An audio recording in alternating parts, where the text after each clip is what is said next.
Balita mula sa lalawigan sa bawat rehiyon ng ating bayan. Dito sa Ang Pilipinas Ngayon.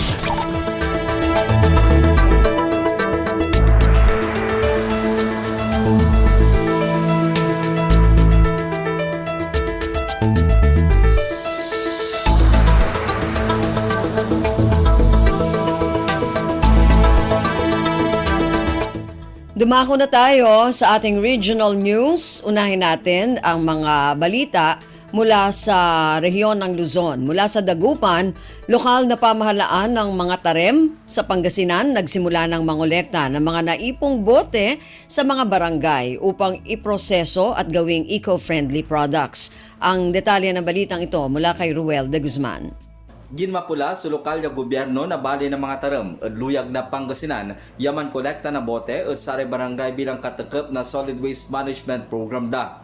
Kabiyangan tuya, mismo si mga taram Mayor Ramil Ventinilla, so ang iyuna na ginawan pang kolekta at sari atipon niya bote na barangay Malabobo.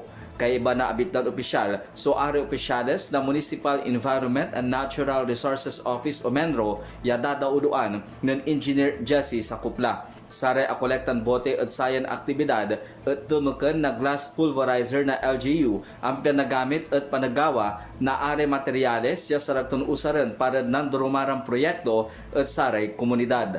Lapod saya, ilalalwan na LGU mga taram yan nabawasan so karakal na basura at kaliber-liber na aray barangay. Malalapod Radyo Pilipinas Dagupan, Chuck Ruel de Guzman para Radyo Pilipinas World Service. Balita mula sa lalawigan sa bawat rehiyon ng ating bayan. Dito sa Ang Pilipinas Ngayon.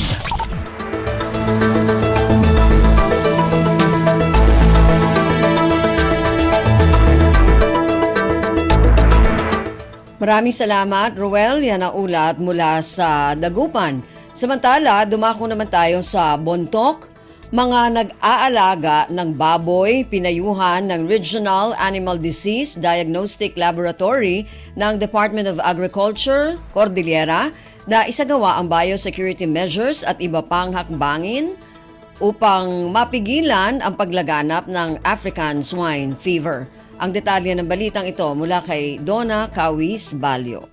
Inbalakad ni DA Cordillera Regional Animal Disease Diagnostic Laboratory Veterinarian Abigail nagpala kadagiti swine racer tihaan a panangipakan iti arasaw iti baboy da ken panangisayangkat iti biosecurity measures tapno malapdan ti panagwaras ti African Swine Fever wenno ASF. Inayon na nga i-report da kuma adagos iti lokal a gobyerno no adda makita da asintomas kadagiti tarakenda tapno maipatungpal ti rumbeng nga addang tasaan nga maiwaras ti ASF.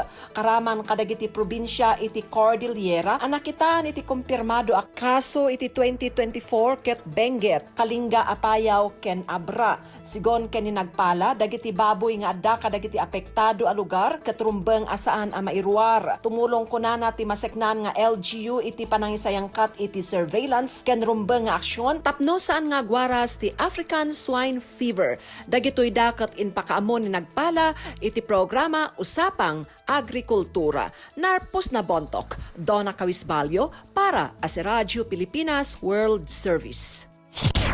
Balita mula sa lalawigan sa bawat rehiyon ng ating bayan. Dito sa Ang Pilipinas Ngayon.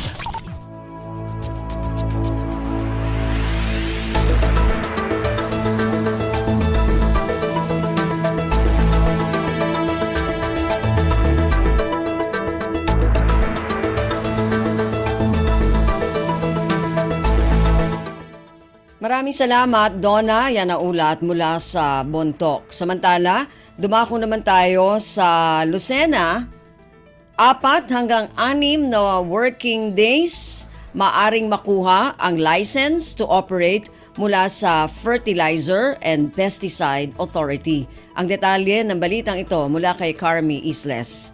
Makakakuha ng License to Operate o LTO mula sa Fertilizer and Pesticide Authority o FPA sa loob lamang ng 4 to 6 working days ayon kay FPA Laguna Provincial Officer at Agriculturist 2 na si Mr. John Paulo Umeres. Sa episode ng Usapang Agrikultura, sinabi ng opisyal na mabilis ang pagre-release nila ng License to Operate sa sino mang mag-a-apply nito sa kondisyong kumpleto at tama ang mga dokumentong ipepresenta ng isang kumpanya, kooperatiba o individual na nais gumamit o magbenta ng mga pataba at pestisidyo. Kabilang sa general requirements ng FPA ang notaryadong application form, business permit na maaaring mula sa Security and Exchange Commission, Cooperative Development Authority o DTI at recommendation letter na manggagaling sa provincial officers ng FPA. Nilinaw din ni Ginoong Omeres na mayroon ding specific na requirement depende sa uri ng lisensyang i-apply. Sa regional offices ng FPA,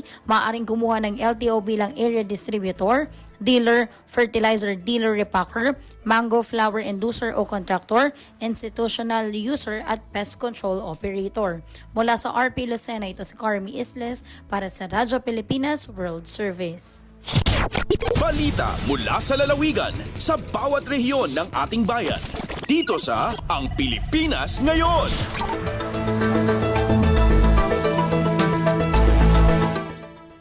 Maraming salamat, Carmi. Yan ang ulat mula sa Lucena. Samantala, dumako naman tayo sa Palawan. Mga kabataan sa lungsod ng Puerto Princesa may malaking bahaging ginagampanan sa pakikipaglaban sa issue sa West Philippine Sea.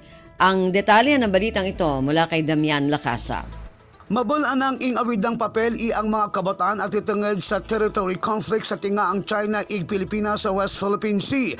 Diyang unang paabot Puerto Princesa City SK Federation President City Councilor Daylan Aquino. Sa pakiman kapon ingkon na nga importante ang aktibidad nga igbuat nga youth forum sa isarang mall bilang parte ang Puerto Princesa City Youth Festival. Ingkon Aquino nga dapat sayod ang mga tanan nga arampangan aga sirkulo sa West Philippine Sea para mas may pakinabang ang pakikipaglaban sa arampangan. Para sa dapat magpalabit ang mga kabataan asambit nga territorial dispute. Makunta na dapat nang maging kabangkya ang gobyerno mga kabataan sa pagpapawasyang ang impormasyon at tutungod sa arampangan sa WPS. Aminan makon Aquino mas ing papaigting ang anang pamunuan ng papagkalyak ang mga kabataan para mas mawayang ang impormasyon, edukasyon at kampanya nga may koneksyon sa mapurkit nga arampangan sa West Philippine Sea. Ing tawanda importansya Aquino ng kakabangkya ang gobyerno ang mga kabataan sa paglaban ang soberenya ang nasyon tungod West Philippine Sea. Agalindigi ang syudad ang Puerto Princesa Damian Lacasa Jr. para sa Radyo Pilipinas World Service. Balita mula sa lalawigan sa bawat rehiyon ng ating bayan. Dito sa Ang Pilipinas Ngayon.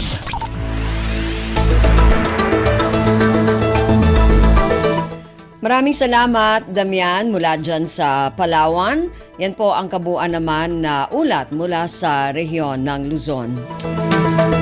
Samantala, dumako tayo sa rehiyon ng Kabisayaan mula sa Calbayog, Samar State University at Bureau of Jail Management and Penology magtutulungan para sa pagbibigay ng edukasyon at rehabilitation program para sa mga preso.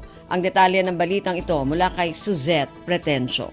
Opisyal nga ginselyuhan sa Samar State University o SSU ngan Bureau of Jail Management and Penology o BJMP on partnership para sa edukasyon sa mga inmates ngan rehabilitation program. Katuyuanan sa partnership nga mapaupay ang kinabuhi sa mga preso, pinaagi sa edukasyon ngan rehabilitasyon sa ilarom sa SSU Center for Lifelong Learning o CEL Extension Program nga gintatawag nga Learning, Education and Aspiration for Rehabilitation and New Starts through Prison-Based Adult and Community Education o LearnSpace.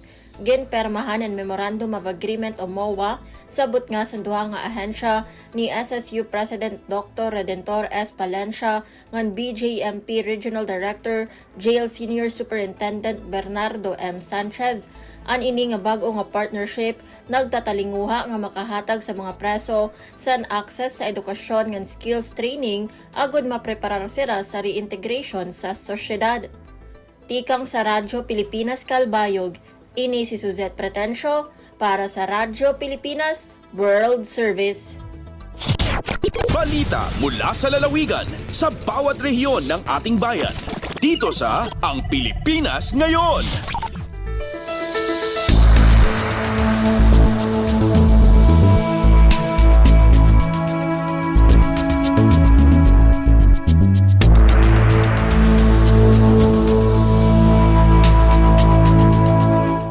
Maraming salamat, Suzette. Yan ang ulat mula sa Kalbayog at kabuuan na ulat mula sa rehiyon ng Kabisayaan.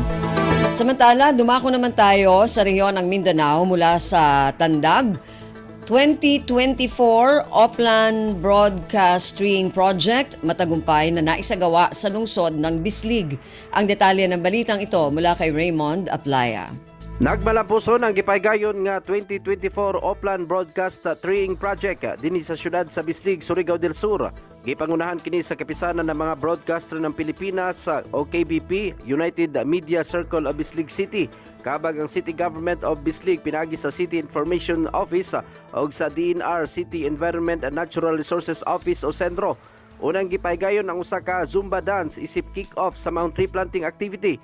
Sa mga aktibidad, ubay-ubay nga mga seedling sa Tanggili, Lanutan, Nariga, Sagimsim, Liputi ug Lawaan ang natanom sa mga partisipante. Gipaygayon kini dito sa Arboretum, Sitio Sanyata, Barangay San Roque, sakop sa mga syudad.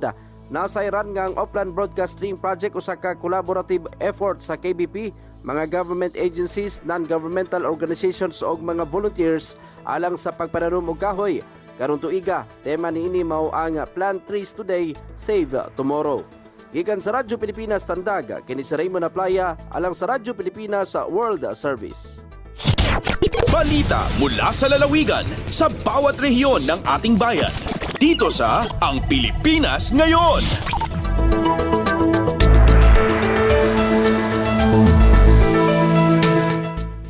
Maraming salamat, Raymond. Yan ang ulat mula sa Tandag. Samantala, dumako naman tayo sa Hulo. Farm to Market Road Project sa iba't ibang bahagi ng Sulu nagpapatuloy. Ang detalye ng balitang ito mula kay Fatma Gino. Masimasipya palanjalin paghinang si mga karandanan sa Ministry of Public Works First District Engineering Office. Aduwing-duwing bahagi sin pangula lupa sug, hambok na dunhay ni ina barangay Kaunayan Patikol. Hambok kini ang mga piyagtutuyan bihaon sinasabot tupis sa bamaan simpag na kurahi District Engineer Ajan Ajijul. Asupay mapasapat in transportation at pagdasi mga product at ang mga barang dahil haduwing-duwaing nga kauman harap pa mga katabu-tabuan ibang pagbalik si mga mag-uuma harap palukal nila. Malagwinita mga pagsambusing kabuyanan si mga mag-uuma ang may mahal ka day saba pagpasambo agricultural production sinahula. Piyaga sarang sukulan yan di punong barangay Alisher Usman in MPW First DEO ha Farm to Market Road Project ini. Nakauna na yan, nagasama-sama nagtanom sing kaano yaon, sinapanggi yung mga raayat na nasabot na barangay. Dahil nga RP Holo, inifat mga diligino para ha Radyo Pilipinas World Service. Balita mula sa lalawigan sa bawat rehiyon ng ating bayan. Dito sa Ang Pilipinas Ngayon. Maraming salamat, Fatma. Yan ang ulat mula sa Hulo. Samantala, dumako tayo sa Iligan. Sangguniang kabataan ng Barangay Mahayahay sa lungsod ng Iligan, pinarangalan bilang Outstanding SK Council sa buong Pilipinas. Ang detalye ng balitang ito mula kay Alwidad Bashir. Gipiling Outstanding SK Council of the Philippines ang Sangguniang Kabataan Council sa Barangay Mahayahay.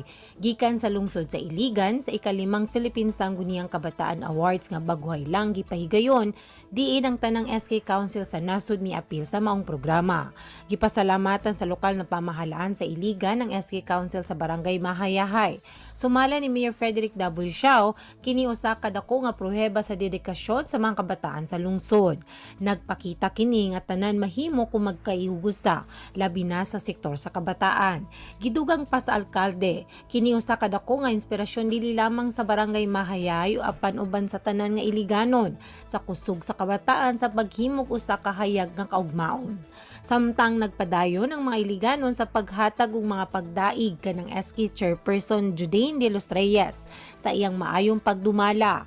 Kini usa ka dako nga kalampusan alang sa lungsod nga nagtugma sa nag-abot nga pagsilibrar sa Diandi Festival 2024. Mula sa RP Iligan, Alwidad Bashir para sa Radyo Pilipinas World Service. Balita mula sa lalawigan sa bawat rehiyon ng ating bayan. Dito sa Ang Pilipinas Ngayon.